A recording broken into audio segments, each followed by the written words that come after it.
Hey, what's up, you guys? We're going to take a small little break from the old school 496. I'm sure you guys have been enjoying that.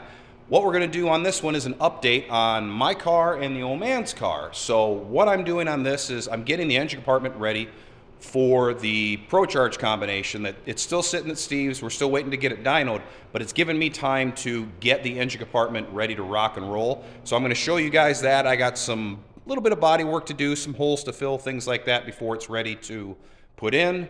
And then on the old man's red car, we're getting really close on that. Just a few things to tidy up, and that thing should be running. Well, that'll be running before anybody else's car, so.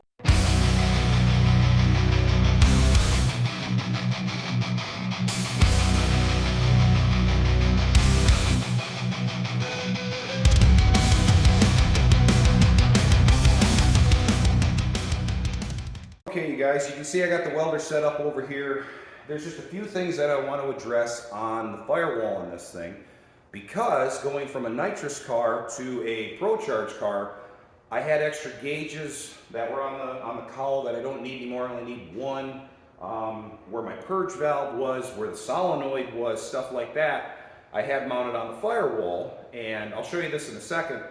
But I'm just going to seal these up. I took the time and smoothed off the firewall and really made it look nice. And I just don't want these great big monster holes in the firewall. So I'm going to show you what we're going to fill in, or what I'm going to fill in. So that is what's going on. Those, well, you see 5 holes. The one on the farthest left, that guy right there, that guy I'm going to keep, because that's the gauge that I'm going to use for my fuel pressure gauge. So that one I'm keeping, but these two right here, oh, this guy we're going to fill in, that guy I'm filling in. This is where the solenoid was mounted. This was the hole that actually had the 4AN line going through for the purge valve. And then this was for my secondary fuel pump that I had on this thing for the gauge to fit through here. So we're going to fill that in, fill all that in. Like I said, this was all smoothed off. And just having those big old monster holes in there, it looks tacky as all can be. And, you know, I still want to detail up the engine compartment. It's all got to get cleaned up. You know, there's the hole for the charge tube. The tank's down there.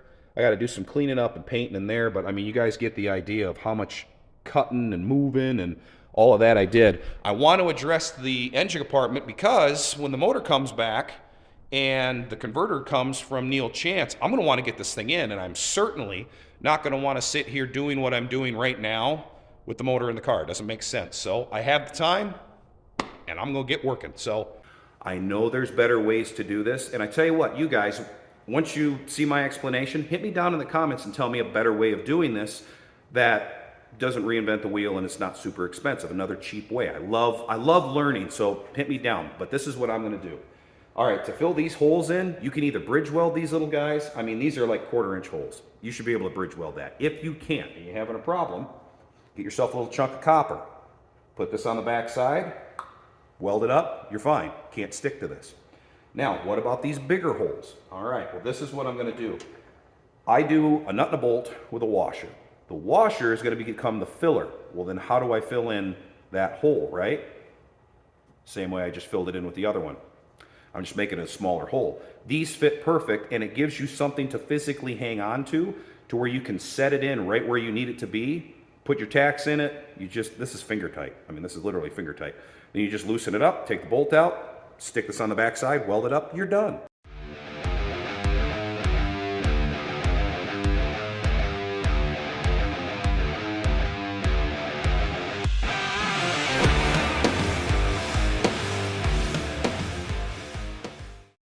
So there's your first step. You can see where I filled those ones in. You could be asking, hey, why were you using the rag?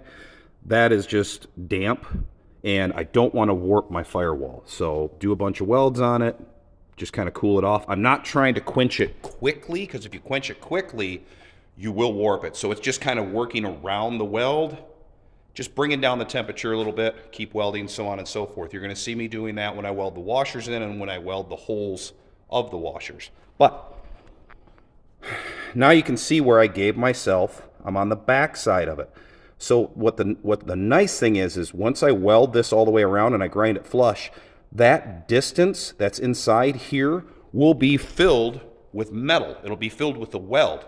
So I'll have that much 20 thousandths, 30 thousandths worth of actual welded on. So if I welded it flush, right, you have this paper thin amount of metal that is now holding that washer onto the firewall. Well, when it's that thin, if the body distorts, it moves, it flexes, that stuff will crack.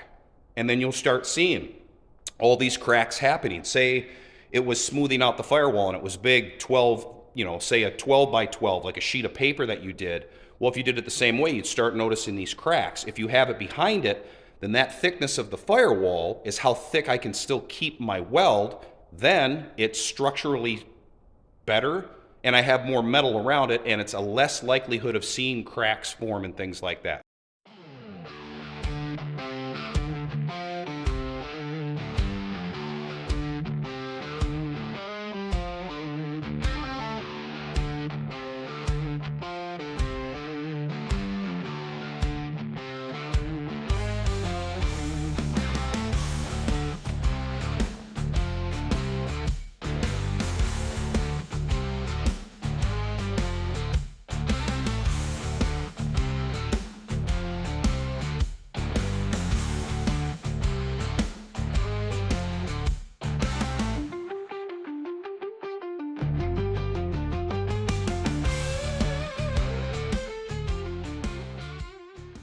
All right, so everything's all welded up. As you can see, that's where we're gonna end up. Now, I'm gonna grind this down.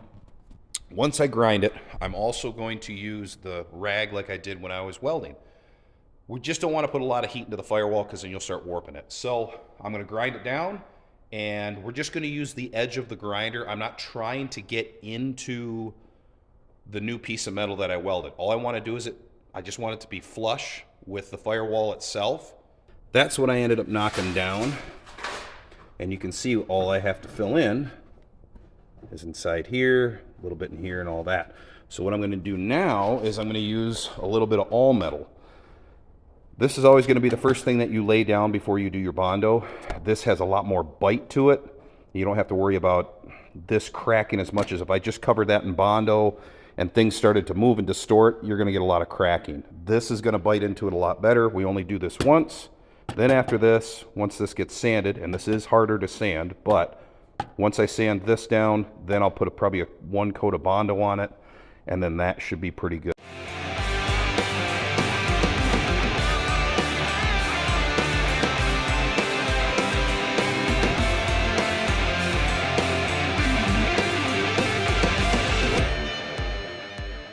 So we got the all metal sanded down. Now we're gonna throw a coat of Bondo on this bad boy. So this is what we look like now. You can still see some low spots that I have in here, here, some in here. Obviously these are all my high spots.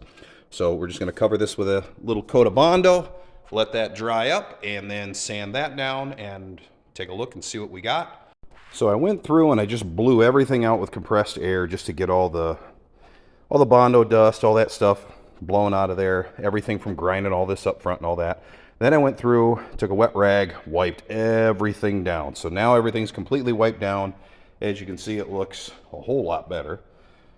Now what I'm gonna do is pretty much I'm gonna show you guys exactly what I was talking about with the SEM trim black stuff, to where I'm just gonna lightly scuff that stuff with some Scotch-Brite, and I'm just gonna put SEM on it. And I'll show you guys the after. This is what I like about it so well, that it just blends really, really, really, really good.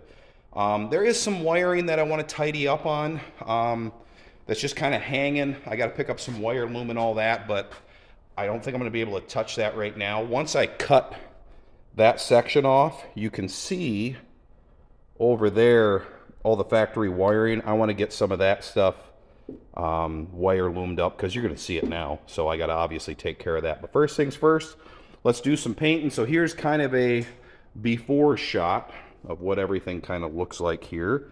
And then, you know, with the firewall, that section looks good, but I'm just going to touch everything else up. So that's what it looks like now. See what it looks like after we're done.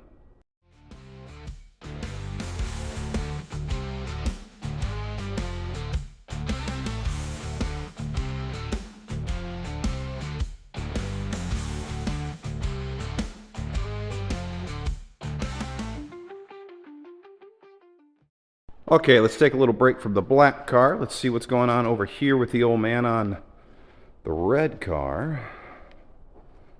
Oh, as you guys can tell, there is a whole lot more done on this bad boy. So it's getting in the home stretch. Should hopefully hear this thing firing off here in a pretty quick. But what have you been working on? Like I say, it looks like you're working on nitrous stuff.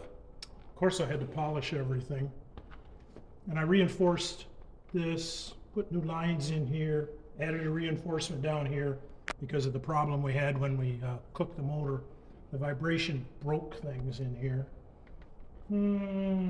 What else? I'm rewiring. We went from went to a bigger motor, of course, with a different intake. So the old one was a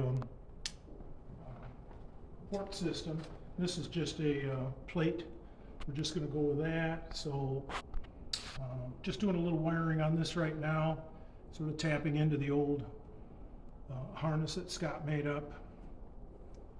Just tidying up all the little details that you just don't have time to do. You know, you just have to make time and have to spend an hour doing here, an hour doing this, an hour doing this. All adds up, but we're getting close. Should run better on the motor than the other one was going to run with a nitrous system on it. So we're looking forward to it. Yeah, should be hopefully hearing this thing fire off here pretty quick. We're just waiting on headers to get coated up. Matter of fact, Nick's actually taking off. It'll be this weekend to go pick up headers for his car and for this. Then once we get the headers on, you guys here in the next, I would say the next couple of episodes here, we should be able to hear this thing fire off. We haven't even heard it yet. So, you know, I mean, who doesn't want to hear a 15.5 to 1 632 come to life? I mean, yeah. SR20. Yeah, like I say, a 1200 horse 632. So that's what's going to be happening with this. He also ended up going through, compared to what was going on last year. Here, let me move this up and out of the way. Ended up doing a fire suppression kit. So we still got to run the lines for that guy. And still going to have to run everything through. We'll have, you know, 2 of them up front, one by the fuel cell, one by his crotch. So if anything bad happens, it was just one of those safety precautions that if you guys don't have it and you're running super, super quick, it's just a good investment, you guys. I mean, we redid the dash also. Yeah, he ended up moving the oil pressure gauge so he can see the oil pressure gauge a little bit better for himself. We put an oil warning light on it. If you guys don't remember that as well, with the old 598, I'll put up the run of the 598, and you can watch that video to where this thing went kaboom. Made 2 runs on it, and we sent 4 pistons out of that thing, so that thing went kablooey. So we're thinking, after looking at the crank, it was purple on the front half, so we were having some oil issues. So that's why the warning gauge is on there. That's why the gauge is more in the old man's face. So if he sees anything happening, get out of it, abort the mission, you know, whatever you got to do in that sense. So that's why that's on there. So it's just some safety stuff that we put on it. You guys might be asking, why did you do a plate kit? Why didn't you do the old fogger? Because of the fact that we don't need to put that much nitrous to it. This is only going to have about a 200 shot down it. Motor makes 1228, so basically 12 1/4. So this thing making over 1400 horse is going to turn this thing into a very deep 7-second car. And that's all the old man wants to do. He's like, I just want to touch in the 7s. So it should damn near technically do it just on motor. We're putting just a sneeze of nitrous down it just to make sure it'll do it. That's the whole reason why the plate kit's on there. So this is kind of where he's at with that. Figured you guys might like a little update on what's going on with that. So that's where we are on the red car. All right, so now it's time to put these strut bar protectors on. Now I already went through, and you can see I ended up painting up the bars, and like I said, the trim black turned out nice. This side's still a little wet.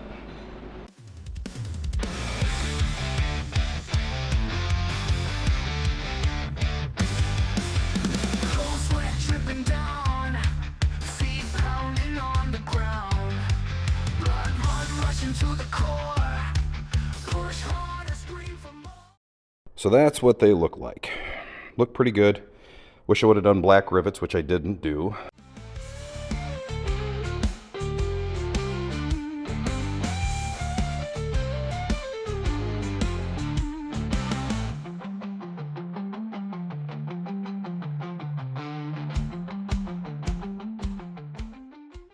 All right, you guys, so this is all done, ready to rock and roll. This is ready to accept the new Pro-Charged 540. And as you can tell, everything turned out good.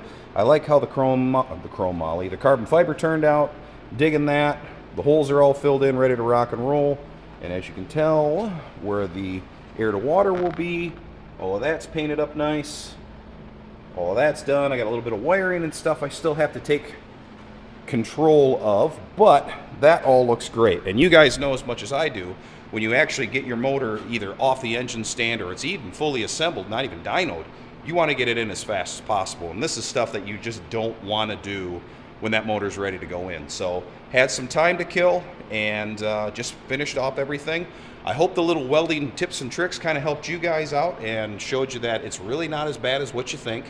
But yeah, I'm ready to go. Hopefully we'll get the 540 up on the dyno here in the next couple of episodes, and we'll get it back home and in the car. So until then, my friends, I will catch you guys later. I will see you at the track.